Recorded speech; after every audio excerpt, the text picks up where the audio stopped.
আর আল্লাহ তাআলাকে খুশি রাখা, খুশি করা যত সহজ, খুশি রাখা আরো অনেক বেশি সহজ।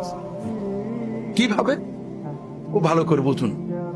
আপনার মাকে খুশি রেখেছেন, বসকে খুশি রেখেছেন, নেতাকে খুশি রেখেছেন, বউকে খুশি রেখেছেন, বান্ধবী বন্ধুকে খুশি রেখেছেন, একটু অন্যায় হলেই রেগে যায়, তাই না? আল্লাহ তাআলা কত ভালোবাসেন বান্দাকে।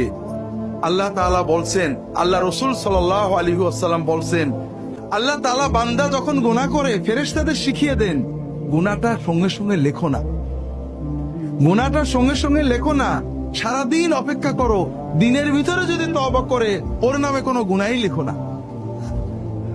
আল্লাহ তাআলা রাত্রি বেলায় হাত বাড়িয়ে দেন, বান্দাকে বলেন যে বান্দা দিনের বেলায় গুনাহ করেছো, এখন গভীর রাত, কাউকে লাগবে না, তুমি তওবা করো।